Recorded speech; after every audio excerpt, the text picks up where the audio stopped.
Hello everyone, welcome to maths classes by KV teacher.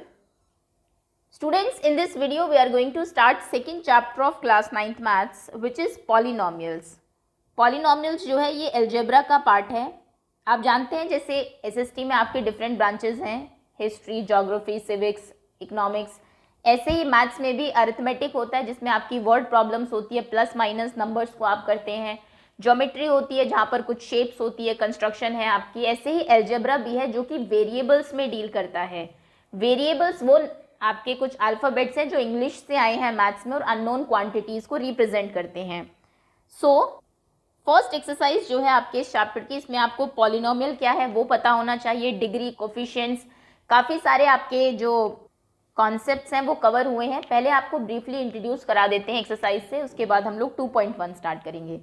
शुरू करने से पहले अगर कोई भी बच्चा नया हो चैनल पर, चैनल को आप सब्सक्राइब कर लीजिए, बेल आइकन को प्रेस कर लीजिए.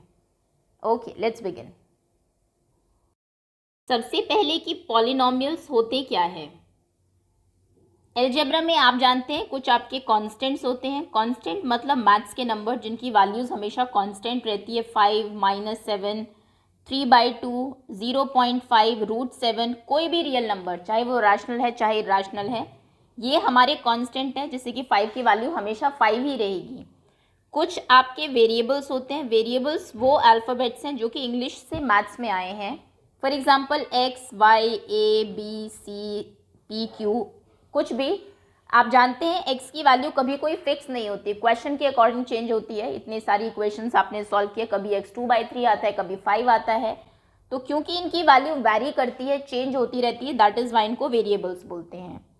पॉलिनोमियल जो है वो कांस्टेंट्स और वेरिएबल्स को मिला के बनता है. जैसे आपने कहा 5x, ये आपका एक पॉलिनोमियल है. अब ज़रूरी नहीं है इसमें सिंगल ही टर्म हो, ऐड करके आप कोई दूसरी टर्म भी ऐड कर सकते हैं. फॉर एग्जांपल 7y² -3/5 pq, ये जो है ये आपका एक पॉलिनोमियल है और उसमें कितने वेरिएबल्स हैं, x है, y है, p है, q है. मतलब ये आपका पॉलिनोमियल है इन 4 वेरिएबल्स. फिर फॉर एग्जांपल आपने लिखा 3p² -7/9 q³ +√2 pqr, ये भी आपका एक पॉलिनोमियल है. कितने वेरिएबल्स हैं यहाँ पर 3 वेरिएबल्स हैं pqr. भले ही यहाँ पर q³ है, मतलब q इंटू q 3 टाइम्स हुआ है, यहाँ पर भी q है. इसका मतलब ये नहीं है कि आप इसको 1, 2, 3, 4, 5, 6 ऐसे वेरिएबल्स काउंट करेंगे, नहीं. आपको सिर्फ ये देखना है अल्फ़ाबेट्स कितने यूज़ हुए हैं. तो इसको बनाने में सिर्फ 3 अल्फ़ाबेट्स हमने यूज़ किए हैं, p, q एंड r. सो ये पॉलिनोमियल होगा इन 3 वेरिएबल्स. अब हम बात करते हैं कौन से एक्सप्रेशंस पॉलिनोमियल नहीं होते हैं. तो देखिए, जो आप अल्फ़ाबेट्स लेके आए हैं इंग्लिश से, उनको यूज़ करने की कुछ कंडीशंस होती है. अगर आप वो फॉलो नहीं करेंगे लिखने में, अपने एक्सप्रेशन को लिखने में, तो फिर वो पॉलिनोमियल नहीं माना जाएगा. सबसे पहली कंडीशन तो ये है कि आप किसी भी वेरिएबल को रूट के अंदर नहीं रख सकते. यानी कि अगर आपने लिखा 2√x + 7, ये आपका पॉलिनोमियल नहीं होगा. ओके, हालांकि आप √2 लिख सकते थे, √2x + 7, ये पॉलिनोमियल है क्योंकि √2 तो हमारा नंबर है. नंबर पावर में भी हो सकता है, रूट में भी हो सकता है, फ्रैक्शन किसी में भी. लेकिन पॉलिनोमियल की कंडीशन ये है कि वो रूट में नहीं होगा. सबसे पहले तो आपको ये पता होना चाहिए. दूसरी चीज़, आप किसी भी पॉलिनोमियल में वेरिएबल की पावर फ्रैक्शन में नहीं रखेंगे. अगर आपने लिखा 7 r³ 3/4 + 9r², तो ये क्योंकि आपका वेरिएबल है, अल्फ़ाबेट है और इसकी पावर फ्रैक्शन में है, तो यानी कि ये भी आपका पॉलिनोमियल नहीं होगा. ओके, 7 की पावर आप कुछ भी लिखिए, उससे कोई फ़र्क नहीं पड़ता है, नंबर कैसे भी यूज़ करिए, लेकिन वेरिएबल्स में कंडीशंस हैं, है ना. सबसे पहले तो रूट में नहीं रखना है, पावर फ्रैक्शन में नहीं रखनी है. तीसरी चीज़ ये है कि वेरिएबल की पावर नेगेटिव नहीं होनी चाहिए. यानी कि अगर आपने लिखा 9 a⁻³ +4, ये नहीं चलेगा, ये आपका पॉलिनोमियल नहीं होगा. हालांकि अगर आप 9 की पावर -3 रखते तो ये चल जाता, ठीक है ना. तो नेक्स्ट कंडीशन हमारी ये है कि पॉलिनोमियल में अगर वेरिएबल की पावर नेगेटिव है तो वो पॉलिनोमियल नहीं है. नेक्स्ट है आपका, किसी भी एक्सप्रेशन में वेरिएबल डिनोमिनेटर में नहीं होगा. यानी कि आप ऐसे नहीं लिख सकते हैं 7/x या फिर x² y + 5, या फिर आपने सिंपल लिखा -9/p p+2 ये आपका पॉलिनॉमियल नहीं माना जाएगा अगर डिनोमिनेटर में आपका कोई वेरिएबल है तो। और लास्ट कंडीशन हमारी ये है कि कभी भी किसी भी पॉलिनॉमियल में वेरिएबल को पावर में नहीं रखते हैं। x की पावर आप y नहीं रख सकते या फिर 2 की पावर आप p q r s t कुछ भी नहीं रख सकते। अगर ऐसा है तो ये भी आपका पॉलिनॉमियल नहीं है। 5 कंडीशन आपको याद होनी चाहिए क्योंकि क्वेश्चन में कई बार एक्सप्रेशंस दे देते हैं और फिर पूछ लेते हैं कि बताइए ये पॉलिनॉमियल है या नहीं, और फिर रीज़न भी बताना होता है कि है तो क्यों है और नहीं है तो क्यों नहीं है। तो ये कुछ एक कंडीशन है। सबसे पहले रूट में नहीं होगा, अल्फ़ाबेट कोई भी इंग्लिश से आया है मैथ्स में, जो गेस्ट है उसको आप रूट में नहीं रखेंगे, उसकी पावर फ्रैक्शन में नहीं रखेंगे, पावर नेगेटिव नहीं रखेंगे, उसको किसी पावर में नहीं रखेंगे, किसी की पावर में नहीं रखेंगे, और वो डिनोमिनेटर में नहीं होगा। होपफुली ये कॉन्सेप्ट आपको क्लियर हो। अब हम आते हैं नेक्स्ट पर। नेक्स्ट है आपके कोफिशिएंट्स।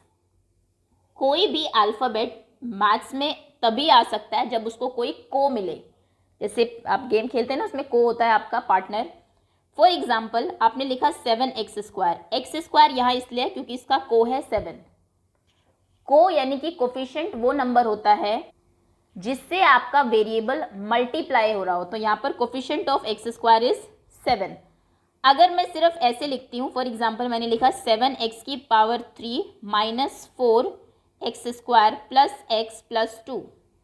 इसमें x³ का कोफिशिएंट क्या है 7, x² का कोफिशिएंट क्या है -4। ध्यान दीजिएगा ये जो माइनस है ये मैथ्स का ही है, इंग्लिश में तो हमने माइनस प्लस पढ़े नहीं, तो यानी कि इसका कोफिशिएंट -4 माना जाएगा। खाली 4 नहीं लिखना है, ऐसा नहीं सोचना है ये तो माइनस तो एक्सप्रेशन है, हमारा ऑपरेशन है और 4 के साथ मल्टीप्लाई हो रहा है, नहीं, ये -4 के साथ ही मल्टीप्लाई हो रहा है। अब बात आती है x का कोफिशिएंट क्या है, x किससे मल्टीप्लाई हो रहा है, क्योंकि x के आगे कोई नंबर तो हमें दिख नहीं रहा है, बस प्लस दिख रहा है। जब किसी के आगे कोई नंबर नहीं होता तो वहाँ पर 1 माना जाता है, हम इसको 1 × x लिख सकते हैं। ओके, तो यानी कि ये आपके कोफिशिएंट सब। इसमें एक चीज़ और बताती हूँ, अगर मैंने आपको दिया 2x + 5 और आपसे पूछा जाए इसमें कोफिशिएंट ऑफ x² बताइए, आप कहेंगे x² तो इसमें है ही नहीं, ऐसे कई क्वेश्चन आ जाते हैं। अगर x² यहाँ पर नहीं है मतलब x² को कोई कोफिशिएंट मिला ही नहीं, तो उसका कोफिशिएंट हम लोग 0 रखेंगे। ये चीज़ क्लियर है आपको। अगर कोई नहीं है, कोई उसमें नंबर ही नहीं है, कोई वेरिएबल ही नहीं है, तो उसका कोफिशिएंट 0 माना जाता है। लेकिन अगर वो है 2 - x² + 5 लेकिन उसके आगे नंबर नहीं है तो वहाँ पर फिर 1 माना जाएगा, इसका कोफिशिएंट -1 होगा। थोड़ा बहुत आपको समझ में आ रहा होगा, बाकी डिटेल में जैसा कि मैंने कहा हम लोग जब एक्सरसाइज करेंगे तब देखेंगे। नेक्स्ट कॉन्सेप्ट है आपका डिग्री का। डिग्री क्या होती है, कोई पर्सन है मान लीजिए ग्रेजुएट हुआ है, आप उससे उसकी डिग्री पूछेंगे तो वो ग्रेजुएशन बताएगा, वो ये तो नहीं कहेगा मैंने 12th भी किया, 11th भी, 10th 9th 8th सारी तो नहीं बताएगा, क्योंकि वो तो ऑब्वियस है कि वो सब करके ही उसने ग्रेजुएशन की होगी, तो वो अपनी हाईएस्ट डिग्री बताता है। सेम जब आप पॉलिनॉमियल की डिग्री बताते हैं तो आप उसकी हाईएस्ट पावर बताते हैं। फॉर एग्जांपल मैंने लिखा 7p² + 2q³ + 5pqr + 9, ये आपका पॉलिनॉमियल है, काफ़ी बड़ा हो गया। इसमें अगर डिग्री पूछेंगे तो आपको कुछ नहीं देखना है, सिर्फ पावर देख लीजिए। पावर कितनी है, हाईएस्ट पावर 2 भी है, 3 भी है, बाकी इन सब की 1 है, तो यहाँ पर हाईएस्ट पावर 3 है, यानी कि इसकी डिग्री जो है वो 3 हो जाएगी। डिग्री मतलब highest power of the polynomial. Okay, इसमें कई बार कंफ्यूज करने के लिए एग्जाम में ऐसे क्वेश्चन आते हैं। देखिए आपको कहा जाएगा x² + 9 की पावर 5 q³ + 2, इसकी डिग्री बताइए। तो बच्चे जनरली पावर ही देखते हैं, वो कहेंगे 2 है, 5 है, 3 है, वो कह देंगे 9 की पावर 5 यानी कि 5 इसकी डिग्री है। नहीं, 9 की पावर 5 तो सॉल्व हो जाएगा, 9 × 9 × 9 आप 5 बार मल्टीप्लाई करेंगे एक नंबर बन जाएगा। तो इसकी डिग्री देखनी है आपको वेरिएबल की पॉलिनॉमियल में, यानी कि इसमें 3 इसकी डिग्री होगी ना कि 5। नंबर की डिग्री नहीं देखनी है, नंबर की पावर तो सॉल्व हो जाती है, सिंपल नंबर में रिड्यूस हो जाती है, क्योंकि पावर 3 में आप कुछ नहीं कर सकते, वो 3 ही रहेगी। तो यानी कि यहाँ पर इसकी डिग्री 3 होगी। अभी इतना ही बताते हैं, बहुत ज़्यादा आप याद भी नहीं रख पाएंगे। क्वेश्चंस कर लेते हैं पहले, फिर टाइप ऑफ पॉलिनॉमियल्स जो हैं कौन से आपके लीनियर होते हैं, क्वाड्रेटिक, क्यूबिक, वो सब जब हम एक्सरसाइज करेंगे तब मैं आपको बताऊंगी। चलिए मूव करते हैं 2.1 पर। एक्सरसाइज 2.1 पहला क्वेश्चन है आपका, which of the following expression are polynomials in 1 variable and which are not. इनमें से कौन से एक्सप्रेशन इन 1 वेरिएबल है, मतलब एक ही वेरिएबल यूज होना चाहिए उसमें, कौन से नहीं है। State reason for your answer. सबसे पहले 4x² - 3x + 7, ये पॉलिनॉमियल है ऑब्वियसली। जो कंडीशंस मैंने बताई थी, रूट में नहीं होना चाहिए वेरिएबल, पावर में नहीं होना चाहिए, उसकी पावर नेगेटिव नहीं होनी चाहिए, डिनोमिनेटर में नहीं होना चाहिए, ऐसा कुछ नहीं है इसमें। एक्स स्क्वायर है, एक्स है, और एक ही वेरिएबल को यूज करके हमने बनाया है एक्स, तो यानी कि yes it is a polynomial in one variable. Y square plus 2 ये भी आपका पॉलिनोमियल है इन वन वेरिएबल, वेरिएबल है इसमें वाई, पॉलिनोमियल है। रूट में देखिए 2 हो सकता है, फिर से मैं बताती हूँ, इसमें कई बार आप कंफ्यूज हो जाते हैं और कंफ्यूज करने के लिए ही ऐसे क्वेश्चन दिए जाते हैं। रूट में 2, 3, 4, 5, 7, 8, 2.5 कुछ भी हो सकता है, नंबर्स हमारे रूट में होते ही हैं, हमने पढ़े हैं, लेकिन रूट के अंदर X Y Z P Q R ये नहीं होने चाहिए। ओके, तो ये हमारा पॉलिनोमियल इन वन वेरिएबल है। बात करते हैं इसकी, इससे हमें कोई प्रॉब्लम नहीं थी, रूट था, रूट में 2 था, ठीक है, लेकिन रूट में टी जो आ गया इससे हमें बहुत प्रॉब्लम है, क्योंकि हम गेस्ट जो आए हैं इंग्लिश से मैथ्स में उनको रूट में नहीं रखते हैं, उनके साथ अच्छा ट्रीटमेंट करेंगे obviously. So it is not a polynomial because variable is in under root, variable जो है वो रूट में है। ये भी हमारा पॉलिनोमियल नहीं है because variable is in denominator, ये भी एक कंडीशन होती है कि अपॉन में नहीं रखना है, पॉलिनोमियल नहीं है ये। एक्स की पावर 10, वाई की पावर 3, टी की पावर 50, ये पॉलिनोमियल तो है लेकिन वन वेरिएबल में नहीं है। कितने वेरिएबल्स में है? 3 वेरिएबल्स में। सो आप लिखेंगे yes it is a polynomial but in 3 variables.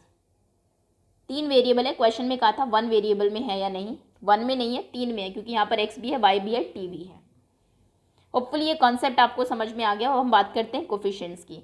आपको इन सब में कोफिशिएंट बताना है of x square. Coefficient simple है, एक्स स्क्वायर के आगे जो नंबर है, अगर एक्स स्क्वायर के आगे कोई नंबर नहीं है तो 1 माना जाएगा उसके आगे, और अगर एक्स स्क्वायर ही नहीं है तो फिर एक्स स्क्वायर का कोफिशिएंट 0 माना जाएगा। ओके, चलिए शुरू करते हैं। First 2 plus x square plus 1, x square के आगे कुछ नहीं है, 1 मान लेते हैं, तो एक्स स्क्वायर का कोफिशिएंट है +1, या फिर सिंपल 1 लिख दीजिए, नंबर के आगे प्लस नहीं है तो भी प्लस ही माना जाता है। नेक्स्ट है 2 minus x square plus x square, कुछ नहीं है तो 1 मान लेते हैं, तो इसमें कोफिशिएंट ऑफ एक्स स्क्वायर होगा -1। Okay, π/2 x square plus x, इसमें एक्स स्क्वायर का कोफिशिएंट होगा π/2। नेक्स्ट है √2x - 1, देखिए वही क्वेश्चन आ गया, यहाँ पर आपसे एक्स स्क्वायर का कोफिशिएंट पूछा है। अब आप कहेंगे एक्स स्क्वायर तो है ही नहीं, नहीं है तो मतलब कि उसको कोई कोफिशिएंट नहीं मिला, इसलिए वो हमें दिखाई नहीं दे रहा है, यहाँ पे आया ही नहीं, तो यानी कि उसका कोफिशिएंट है 0। ये तो हम लिख ही सकते हैं ना, 0 × एक्स स्क्वायर 0 हो जाएगा, +0 का कोई मतलब नहीं है, तो यानी कि इसमें आप लिखेंगे coefficient of x square is 0। Okay, next अगला क्वेश्चन कह रहा है give 1 example each of a binomial. ये मैं क्वेश्चन बाद में कराऊंगी क्योंकि पहले मुझे आपको बाइनोमियल, ट्राइनोमियल, मोनोमियल बताने पड़ेंगे। पहले मैं 4th करा देती हूँ क्योंकि डिग्री में आपको करा चुकी हूँ रिवीजन में। क्वेश्चन कह रहा है right the degree of each of the following polynomial. Degree क्या बताई थी मैंने? Highest power of the polynomial is called its degree. तो पहला है 5x³ + 4x² + 7x, highest power कितनी है 3, सो इसकी डिग्री है 3। 4 - y², हाइएस्ट पावर कितनी है 2, डिग्री है 2। पावर किसकी देखनी है ये भी ध्यान रखना, हमेशा वेरिएबल की पावर देखनी है। 5t - √7, खाली t है तो t की पावर 1 होगी, तो इसकी डिग्री है 1। अब हम बात करते हैं 3 की। सबसे पहली बात तो ये, कई बार क्वेश्चन में ये भी पूछ लिया जाता है, अच्छा अगर मैं आपको यहाँ दूँ, हम लोग यहाँ पर पॉलिनोमियल की बात कर रहे हैं, यहाँ पर मान लीजिए आपको दिया हुआ है 7 क्या एक पॉलिनोमियल है? बिल्कुल ये एक पॉलिनोमियल है, इसे हम कांस्टेंट पॉलिनोमियल बोलते हैं। एक ऐसा पॉलिनोमियल जिसमें कि कोई वेरिएबल ही नहीं है, क्योंकि इसमें कोई वेरिएबल नहीं है, जैसे कि इसको हम इन 1 वेरिएबल बोलते हैं, इसको 3 वेरिएबल बोलते हैं, इसको 0 पॉलिनोमियल कहा जाता है, क्योंकि इसमें 0 नंबर ऑफ वेरिएबल्स हैं, कोई वेरिएबल आपने लिया ही नहीं। तो ये नहीं सोचना है कि 7 तो पॉलिनोमियल नहीं है क्योंकि उसमें वेरिएबल नहीं आया। ओके, यहाँ पर आपको 3 दिया हुआ है और इसकी डिग्री पूछी हुई है। डिग्री किसकी हो देखते हैं हम लोग, वेरिएबल की। वेरिएबल इसमें है ही नहीं तो मतलब कि इसकी डिग्री 0 है। किसी भी कांस्टेंट पॉलिनोमियल की डिग्री 0 होती है, मतलब पॉलिनोमियल है ही नहीं। लेकिन यहाँ पर कई बार बच्चे इसमें भी 0 लिख देते हैं, वो कहते हैं टी की पावर तो है ही नहीं तो यानी कि 0 इसकी डिग्री है। नहीं, अगर यहाँ पर वेरिएबल आया है तो ऑब्वियसली उसकी पावर होगी, उसकी पावर 1 होगी। ओके, पावर 1 से वैसे भी कोई फर्क नहीं पड़ता, 2 की पावर 1 कितनी होती है 2, तो इसलिए t की पावर 1 t ही होगी। तो यहाँ पर डिग्री 1 है, यहाँ पर डिग्री 0 है। ओके, डिग्री आपको समझ में आ गई, पॉलिनोमियल कैसे चूज करना है या नहीं वो समझ में आ गया आपको, कोफिशिएंट क्लियर है। अब हम फाइनली बात करेंगे टाइप ऑफ पॉलिनोमियल्स की।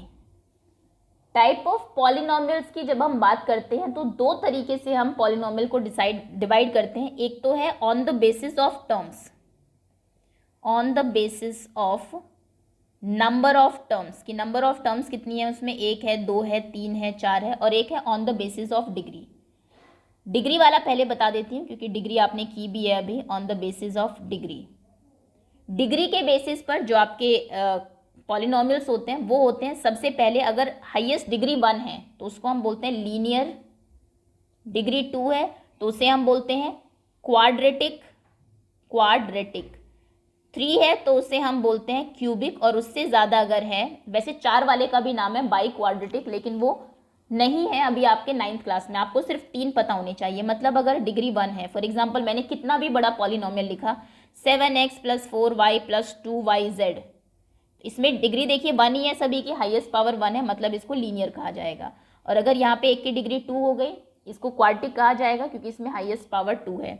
उसके बाद मैंने लिखा 7x³ + 9x² + 2z, कुछ भी हाईएस्ट डिग्री 3 है मतलब इसको क्यूबिक कहा जाएगा। क्लियर है, आसान है, लीनियर डिग्री 1। अच्छा, इसका एक क्वेश्चन भी कर लेते हैं, 5th क्वेश्चन कर ले फटाफट। ओके, पहला क्वेश्चन, 5th क्वेश्चन आपका कह रहा है classify the following as linear, quadratic and cubic polynomials. सबसे पहले है आपका x² + 2, डिग्री कितनी है 2, डिग्री 2 मतलब ये क्वाड्रेटिक है। 3t डिग्री कितनी है 1, डिग्री 1 है मतलब ये लीनियर है। r² डिग्री कितनी है 2, 2 है तो मतलब ये भी क्वाड्रेटिक है, क्वाड्रेटिक। x - x³ डिग्री कितनी है 3, डिग्री मतलब हाईएस्ट पावर, तो ये कैसा है, ये क्यूबिक है। अब हम बात करेंगे, लास्ट में 2 बचे आप, अच्छा आगे भी है, y + y² + 4 डिग्री कितनी है 2, ये भी क्वाड्रेटिक है। यहाँ पर कितनी है 3, ये क्यूबिक है। और लास्ट है आपका 1 + x, कितनी डिग्री है 1, क्योंकि x की पावर 1 ही है, तो ये हमारा लीनियर है, लीनियर पॉलिनोमियल। क्लियर है, तो डिग्री के बेसिस पर होते हैं आपके लीनियर, क्वाड्रेटिक, क्यूबिक, 3 डिग्री तक है, उसके बाद बाई क्वाड्रेटिक, उसके बाद के नाम आपको याद नहीं रखने हैं। अब हम बात करते हैं on the basis of number of terms. पहले तो नंबर ऑफ टर्म्स क्या होती है ये आपने जब पढ़े थे पॉलिनोमियल, आई थिंक 7th या 8th क्लास में, तब देखे होंगे। जैसे मैं इसकी बात करूँ, इसमें कितनी टर्म्स हैं 1 2 3, 3 टर्म्स को ऐड करके ये बना हुआ है, इनको हम ऑपरेशंस बोलते हैं। ये प्लस हुआ, एक्चुअली में ये 3 पॉलिनोमियल 3 टर्म्स होंगी। अगर मैं लिखती हूँ 2x + 5y, इसमें कितनी नंबर ऑफ टर्म्स हैं, इसमें 2 टर्म्स हैं। अगर मैं लिखती हूँ 7/5 x² y - √3y² z, इसमें कितनी टर्म्स हैं, एक ये है और एक ये है, और बीच में माइनस का ऑपरेशन है, इसमें 2 टर्म्स हैं। नंबर ऑफ टर्म समझ में आ गई। अगर किसी पॉलिनोमियल में एक ही टर्म है उसको हम बोलते हैं मोनोमियल, मोनो मतलब 1, मोनोमियल। 2 टर्म्स हैं उसे हम बोलते हैं बाइनोमियल, 3 टर्म्स हैं उसे हम बोलते हैं ट्राइनोमियल। बस यहीं तक आपको याद करना है, ट्राइनोमियल। जैसे कि ये क्या है, इसमें 3 टर्म्स हैं तो ये आपके ट्राइनोमियल है। 3 टर्म्स है, अगर मैंने लिखा 7x² yz, ये क्या है, ये आपका मोनोमियल है क्योंकि इसमें कुछ प्लस नहीं हो रहा, भले ही x y z 3 वेरिएबल्स हैं लेकिन टर्म एक ही है, तो that is why it will be a monomial. अगर इसमें मैं प्लस कर दूँ पाई × p², तो ये आपके बाइनोमियल हो जाएगी। खाली पाई भी कर दूँ तो भी ये बाइनोमियल हो जाएगा क्योंकि इसमें 2 टर्म हो गई, एक ये है और एक ये है। ओके, कुछ भी आप प्लस कर दे, जो बीच में प्लस का साइन आ गया तो वो अलग टर्म्स मानी जाती है। चलिए, होपफुली ये भी कॉन्सेप्ट क्लियर होगा। अब इसके क्वेश्चन कैसे आते हैं, क्वेश्चन वो कहेगा एक बाइनोमियल लिखिए जिसकी डिग्री दी हुई है, मान लीजिए आपको 25 हो, तो कुछ भी लिख दीजिए। मान लीजिए आपने लिखा y की पावर 25, प्लस में एक चीज़ और ऐड कर दी क्योंकि बाइनोमियल बोला है, बाइनोमियल में 2 टर्म्स होती हैं, +5 कर दीजिए, +5y कर दीजिए, +5yz कर दीजिए, कुछ भी, बस यहाँ पे 25 से ज़्यादा पावर ना हो। आप चाहे तो यहाँ पे पावर भी लिख सकते हैं, 10 लिख दीजिए, मर्जी आपकी, बहुत डिफिकल्ट नहीं बनाना है क्वेश्चन को। सिंपल y की पावर 25 + 5 लिख दीजिए। ओके, 25 से ज़्यादा पावर नहीं होनी चाहिए क्योंकि डिग्री उसने 25 कही है।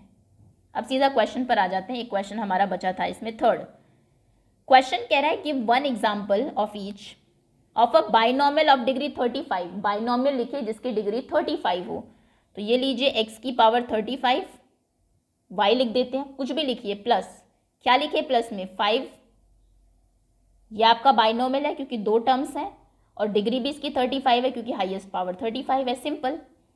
आगे कह रहा है एक मोनोमियल लिखिए जिसकी डिग्री 100 हो, मोनोमियल मतलब एक ही टर्म लिखनी है, तो ये लीजिए x की पावर 100 लिख दीजिए। या फिर आप 7x की पावर 100 लिख दीजिए, -7/2x की पावर 100 लिख दीजिए, p की पावर 100 लिख दीजिए, कुछ भी लिख दीजिए, बस पावर 100 होनी चाहिए और एक ही टर्म होनी चाहिए, प्लस में कुछ ना हो। क्लियर है? इसी के साथ एक्सरसाइज आपके फिनिश होती है। होपफुली पॉलिनोमियल का कॉन्सेप्ट आपको क्लियर ज़रूर हुआ होगा। डिग्री क्या है? Highest power. Number of terms पे में पॉलिनोमियल को कैसे डिवाइड करते हैं? Binomial, monomial, trinomial. पावर से कैसे डिसाइड करते हैं? हाईएस्ट पावर 1 है तो उसे लीनियर कहेंगे, 2 है तो क्वाड्रेटिक कहेंगे, और 3 है अगर हाईएस्ट पावर तो उसे क्यूबिक कहेंगे। उसके बाद कोफिशिएंट, उसके आगे जो नंबर आया, कुछ नहीं आया तो 1 माना जाएगा। साइन जो है वो को का ही माना जाता है, कोफिशिएंट का ही माना जाता है, और अगर वो टर्म ही नहीं है तो फिर 0। और पॉलिनोमियल कौन से नहीं होते इसकी भी कंडीशन आपको बता दी गई है। Okay, that's all. Thank you so much for watching.